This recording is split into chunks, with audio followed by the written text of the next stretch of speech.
എല്ലാവർക്കും ഇംപ്രസ് മീഡിയയിലേക്ക് സ്വാഗതം. ഇന്നെത്തിയിരിക്കുന്നത് ഒരു അടിപൊളി സ്നാക്ക് റെസിപ്പിയുമായിട്ടാണ്. ഇതാണ് കിളിക്കൂട്.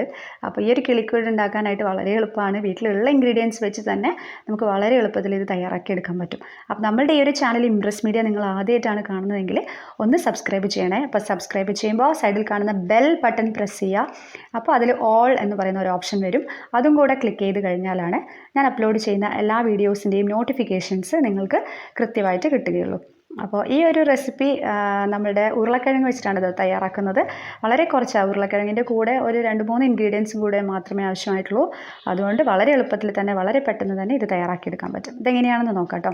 ഇതിലേക്കായിട്ട് ഒരു 4 കുറച്ച് വലിപ്പമുള്ള ഉരുളക്കിഴങ്ങ് ഒന്ന് കുക്കറിലിട്ട് വേവിച്ച് പുഴുങ്ങിയെടുത്ത് ഉടച്ചെടുക്കുക.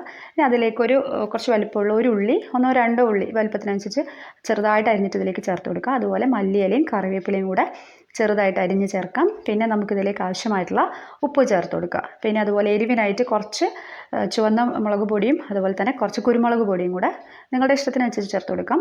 എന്നിട്ട് നന്നായിട്ട് കുഴച്ചെടുക്കുക. അതിൻ്റെ കൂടെ തന്നെ ഒരു 2 ടേബിൾ സ്പൂൺ അരിപ്പൊടി, നമ്മൾ പത്തിരിപ്പൊടിയോ ഏതെങ്കിലും ഒന്ന് ചേർത്ത് കൊടുക്കുക.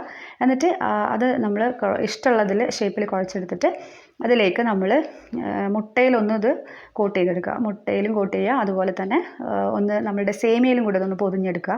പായസം വെക്കുന്ന സേമിയ തന്നെ അതിലേക്കൊന്ന് പൊതിഞ്ഞെടുക്കുക. എന്നിട്ട് നല്ല തിളച്ച ചൂടായ എണ്ണയിലേക്ക് നമുക്കിത് വറുത്തിട്ട് 2 ഭാഗവും റെഡി ആവുന്നത് വരെ, ബ്രൗൺ നിറമാവുന്നത് വരെ വറുത്ത് കോരിയെടുക്കാം.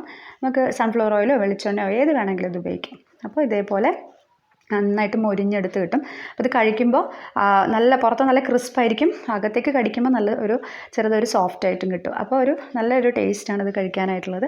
കുട്ടികൾക്ക് വലിയ ആൾക്കും എല്ലാവർക്കും ഇഷ്ടപ്പെടും. കുറച്ച് എരിവുള്ള ഒരു സ്നാക്ക് ആയതുകൊണ്ട് തന്നെ.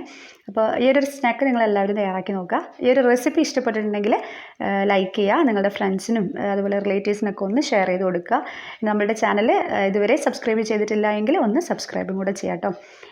അപ്പോൾ ഇതേപോലെയുള്ള വ്യത്യസ്തങ്ങളായിട്ടുള്ള റെസിപ്പീസ് വളരെ എളുപ്പത്തിൽ തയ്യാറാക്കുന്നത് എങ്ങനെയാണെന്ന് കാണണമെങ്കിൽ ഒന്ന് ഇംപ്രസ് മീഡിയയിലേക്ക് വരിക, സബ്സ്ക്രൈബ് ചെയ്യുക. മറ്റൊരു റെസിപ്പിയുമായി വീണ്ടും കാണാം. അതുവരെ thank you for watching Impress media.